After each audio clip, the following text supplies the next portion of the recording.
The Shroud of Turin, a linen cloth bearing the haunting image of a man who has suffered physical trauma, has long perplexed scientists, historians, and theologians alike. This single piece of linen carries an image shrouded in mystery and debate.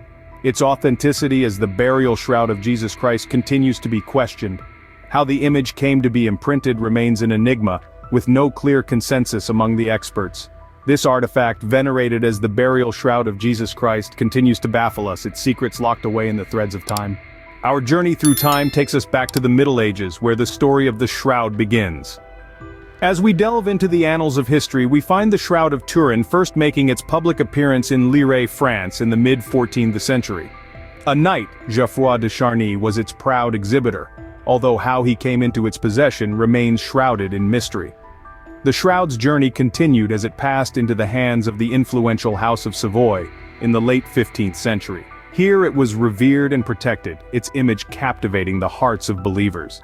Yet not everyone was convinced of its authenticity. In 1389, Bishop Pierre d'Arcy penned a scathing letter to the Pope, claiming the shroud to be nothing more than a clever forgery. Despite the accusations of deceit, the shroud managed to capture the fascination of the masses, its aura of mystery only deepening over the centuries. As science evolved, so did our curiosity, leading to an in-depth investigation of the shroud in the 20th century. The Shroud of Turin, with its inexplicable image and controversial history, has long been a subject of scientific scrutiny. Numerous tests were conducted to decipher the mystery, and one of the most notable was the Shroud of Turin Research Project, or STURP, in 1978. A team of American scientists, armed with a battery of high-tech equipment, embarked on an exhaustive 5-day investigation. Their conclusion?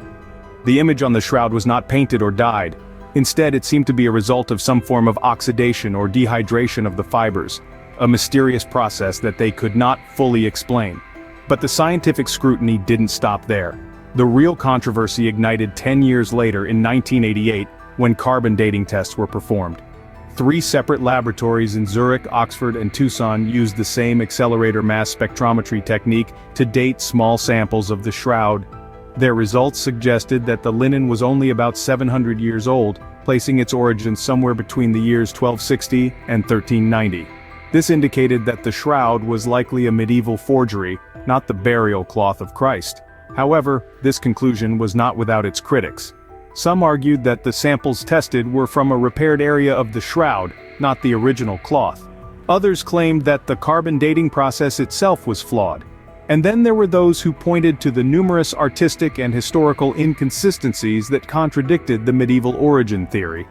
The conflicting results of these investigations only fueled the debate, leaving the shroud's true origins shrouded in uncertainty. The Shroud of Turin remains a fascinating enigma, a blend of faith, history, and science that continues to captivate our curiosity. The search for answers continues, and perhaps one day, we will finally unravel the mystery of the shroud. Until then, the Shroud of Turin will remain an evocative symbol of faith for some, and an intriguing scientific puzzle for others. In the 21st century, with advanced technology at our fingertips, the shroud continues to be a subject of intense research. Recent studies have seen a resurgence in the re-evaluation of the infamous carbon dating tests. Some scientists argue that the original tests may have been flawed, potentially due to contamination of the sample.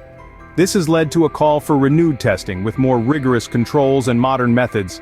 Meanwhile, other researchers have been exploring the fascinating question of how the image on the shroud was formed. Hypotheses range from a miraculous event to a natural reaction between the linen and the body, but none have been conclusively proven.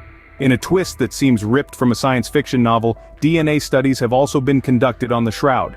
These studies have revealed a multitude of DNA from various regions around the world, suggesting that the shroud has been widely handled throughout its history. However, the presence of this DNA does not provide definitive answers about the origins of the shroud or the image it bears.